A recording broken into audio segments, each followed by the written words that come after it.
Оқу жылының басталғанына 1,5 ай өтсе де Алматы облысының Кербұлақ ауданында 30 мектептің асханасы жұмыс істемей тұр. Салдарынан ауыл шаруа асыраушысынан айырылған және аз қамтылған отбасының 500-ге жуық баласы тегін тамақтан қағылып отыр. Тексеру жүргізген прокурорлар мұның барлығы аудандық білім бөлімі басшыларының жауапсыздығынан болған дейді. Мәселенің мән-жайын тілшіміз зерттеп көрді. Сарыөзек орта мектебінде 600 шәкірт білім алуда. Олардың арасында жетім балаларда, әлеуметтік жағдайы төмен отбасылардың ұл қыздары да бар. Мектеп асханасы жұмыс істемейді. Сондықтан мемлекет есебінен бір мезгіл тегін тамақ ішуге тиесілі балалардың құқы бұзылып отыр. Мектеп директорының айтуынша, асхана жұмысын жүргізуге жауапты кәсіпкердің 3 жылдық келісім шарты аяқталған, ал кезекті тендер уақытылы өткізілмеген. Негізі асханамыз дайын, мектебіміз дайын.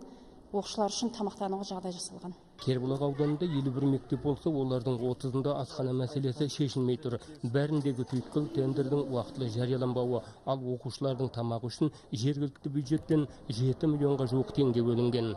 Осы аталған ақшаның қыркүйек айында 1.911.500 теңге қаражат игерілмегені анықталды. Бұл анықталған заң бұзушылық бойынша аудан прокуратурасы мен аудан әкіміне заң бұзушылықты жою туралы ұсыныс енгізілді. Қазір кемшілікті жою шаралары жүргізіліп жатыр. Мектеп асханаларын басқаруға алатын кәсіпкерлер құжаттарын дайындап байқауға қатысуда. Менің тағайындалғаныма 2 апта болды. Сондықтан қазіргі уақытта конкурстың бастамасын бастап қойдық. Дүйсенбіден бастап барлық асханалар іске қосылады.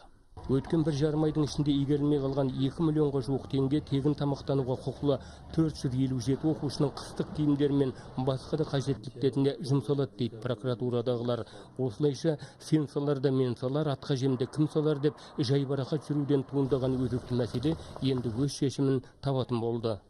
Тілеуғабыл Мыңжасар Олжас Байбосынов, Алматы облысынан.